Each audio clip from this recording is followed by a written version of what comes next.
دوستو transgenders person act 2018 کیا ہے؟ یہ بل پہلی مرتبہ کب پیش ہوا؟ اس بل کی کون سی شقوں پر کیا اعتراضات ہیں؟ اس بل کو لے کر سوشل میڈیا پر اتنا شور کیوں مچا ہوا ہے؟ اور یہ بل ٹرانسجینڈرز کے حق میں کتنا مفید ہے؟ میں ہوں عمر صہیب چودھری اور آج کی اس ویڈیو میں ہم جانیں گے ان تمام سوالات کے بارے میں۔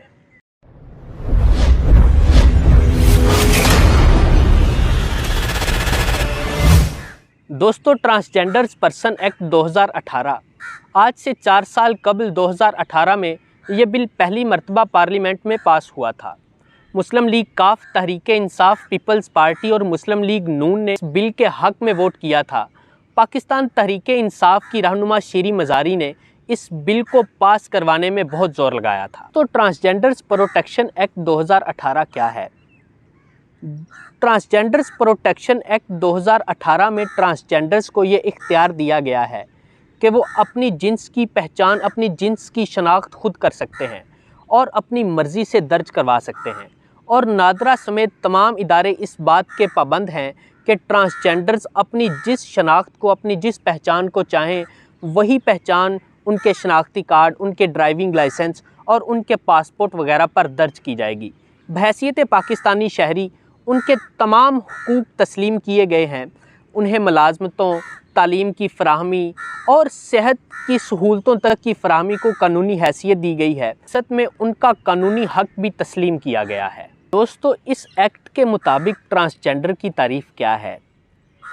اس ایکٹ میں ٹرانسجینڈر کی تعریف کچھ یوں کی گئی ہے کہ یہ 3 طرح کے ہو سکتے ہیں۔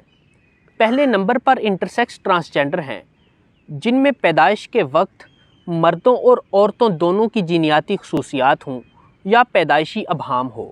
دوسرے نمبر پر ایسے افراد ہیں جو پیدائشی طور پر مرد ہوتے ہیں مگر بعد میں اپنی جینیاتی تبدیلیوں کے عمل سے گزرتے ہیں۔ تیسرے نمبر پر ایسے لوگ ہیں جو اپنی پیدائش کے وقت کی جنس سے خود کو مختلف یا متضاد سمجھتے ہیں۔ تو قمر نسیم صاحب جو کہ خواجہ سراؤں کے حقوق کے لیے کام کرتے ہیں، ان کا کہنا ہے کہ انٹرسیکس سے مراد پیدائشی مخنث افراد ہیں، اور دوسرے نمبر پر ان مردوں کا ذکر کیا گیا ہے جو اپنے جنسی اعضاء کی طبی طریقے سے ترمیم کرواتے ہیں، اور تیسرے نمبر پر ایسے لوگ ہیں جو اپنی پیدائش کے وقت کی جنس یا صنف سے خود کو متضاد سمجھتے ہیں، یعنی کہ کوئی پیدائشی لڑکی یہ دعویٰ کرے کہ وہ لڑکا ہے اور کوئی پیدائشی لڑکا یہ دعویٰ کرے کہ وہ لڑکی ہے۔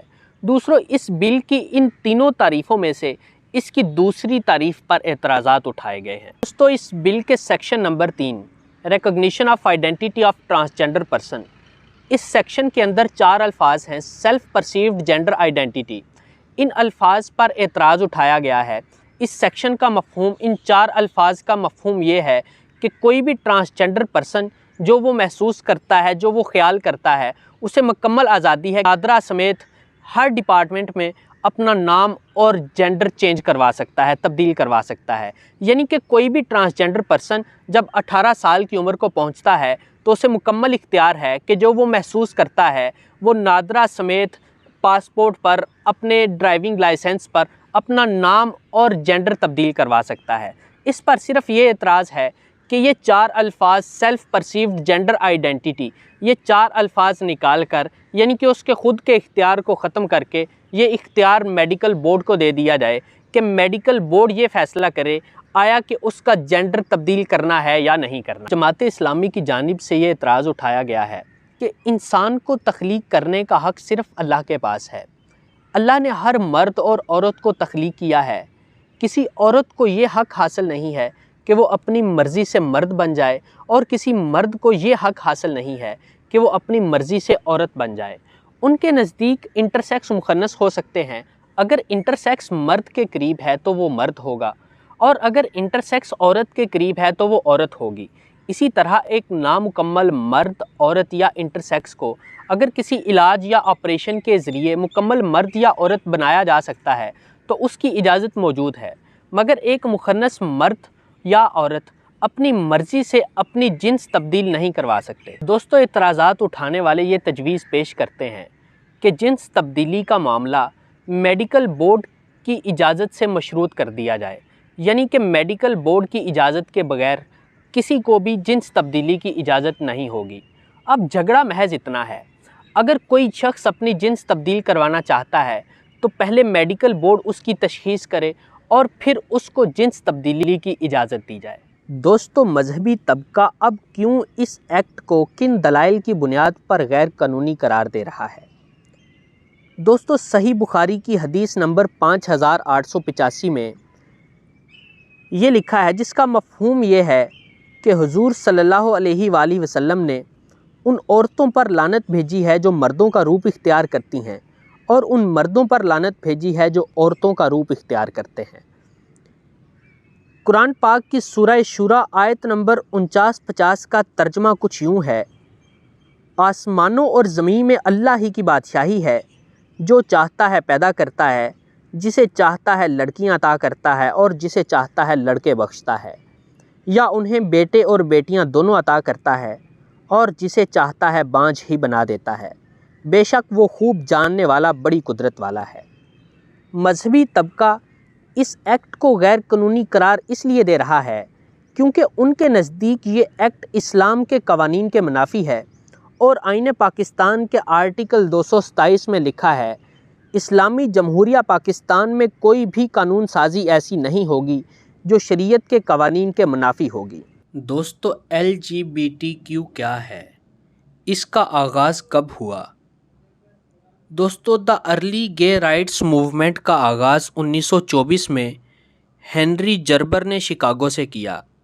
اس نے پہلی دفعہ ایک کمیٹی کی بنیاد رکھی جسے ہومو سیکچول ایمینسیپیشن کا نام دیا گیا۔ اس کے بعد دنیا کے مختلف ممالک ٹرانسجینڈر کو قانونی تحفظ دینے اور ان کے حقوق کے لیے قوانین بناتے رہے۔ پہلے پہل تو گے، جس میں میل کا کسی اور میل سے ہومو سیکس کے بارے میں تحفظات دور کرنے کی بات ہوتی، بعد میں لیزبین بھی اس میں شامل ہوا۔ یہ ٹرم عورت کے ساتھ سیکچول تعلق کی بنیاد پر شامل کیا گیا، اور یوں صدی سے بڑھتا ہوا یہ سفر اور رجحان 21ویں صدی میں میڈیا کے ذریعے کھل کر سامنے آیا۔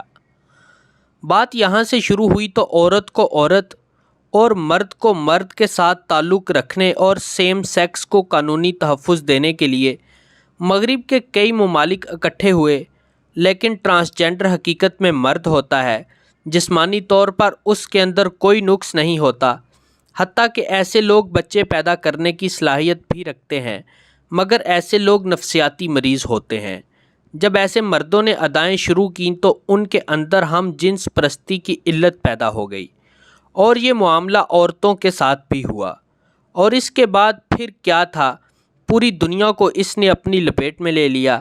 دنیا کے کئی ممالک جیسے ناروے، فرانس، سویڈن، برطانیہ کے اندر یہ قانون موجود ہے کہ کوئی بھی مرد اپنی مرضی سے عورت بن سکتا ہے اور کوئی بھی عورت اپنی مرضی سے مرد بن سکتی ہے۔ قانونی طور پر اس عمل پر کوئی پابندی نہیں۔ دوستو، ٹرانسجینڈر، جس کو انگریزی زبان میں LGBT یعنی لیزبین، گے، بائی سیکچول، ٹرانسجینڈر کہتے ہیں، اور جس کا اصل مقصد اپنی مرضی سے جنس کا تعین ہے، 2018 میں ٹرانسجینڈر کے قانون بننے کے بعد انہیں کچھ مراعات ملی۔ حقیقت میں یہ خواجہ سراؤں کے لیے تھیں، مگر کیش کرنے کی کوشش ٹرانسجینڈر نے کی، جیسے روزگار میں کوٹا، شناختی کارڈ، ڈرائیونگ لائسنس، ووٹ کا حق وغیرہ۔ اس پر عمل درآمد شاید ایک فیصلہ ہوا۔ قانون کے اندر انہیں ہراسانی، ایذر رسانی پر 50,000 روپے کی سزا مقرر ہوئی، مگر اس کا اطلاق بھی نہیں ہو سکا۔ خواجہ سراؤں کے لیے جو قانون بنا وہ ان کا حق تھا، لیکن مغربی NGOز نے ٹرانسجینڈر ایکٹ کے اندر ہم جنس پرستوں کے حقوق کا مطالبہ کر دیا، جو خواجہ سرا نہیں اصل میں مرد ہوتے ہیں، خالصتاً یا عورتیں، مگر وہ جب چاہیں اپنا جنس بدل سکتی ہیں۔ دوستو، ان تمام اعتراضات کے علاوہ اس بل کے باقی تمام سیکشنز میں، باقی تمام شقوں میں خواجہ سراؤں کے حقوق کے معاملات ہیں۔ خواجہ سراؤں کے حقوق کی بات کی گئی ہے۔ اس بل کو اگر ہم خواجہ سراؤں کے متعلق، خواجہ سراؤں کے بارے میں سمجھیں اور پڑھیں تو یہ معلوم ہوگا کہ یہ بل اس پسے ہوئے طبقے کے تحفظ کے حقوق کا بل ہے۔ اس ایکٹ میں خواجہ سراؤں کو کیا تحفظات دیے گئے ہیں، یا اس ایکٹ کے مقاصد کیا ہیں؟ اس ایکٹ کی بدولت خواجہ سرا افراد ڈرائیونگ لائسنس اور پاسپورٹ حاصل کر سکتے ہیں۔ خواجہ سرا افراد اپنی صوابدید پر قومی data base and registration authority یعنی نادرا کے ریکارڈ میں اپنی جنس تبدیل کر سکتے ہیں۔ گھر میں یا عوامی جگہ پر خواجہ سرا افراد کو ہراساں کرنا ممنوع ہے۔ تعلیمی یا معاشرتی طور پر خواجہ سرا افراد میں امتیازی سلوک ممنوع ہے۔ حکومت کو محفوظ مکانات قائم کرنے اور خواجہ سرا افراد کو طبی اور تعلیمی سہولیات کی فراہمی کی اجازت دیتا ہے۔ اس سے حکومت کو سائیکو تھراپی مہیا کرنے کے لیے مراکز قائم کرنے کی بھی سہولت ملتی ہے۔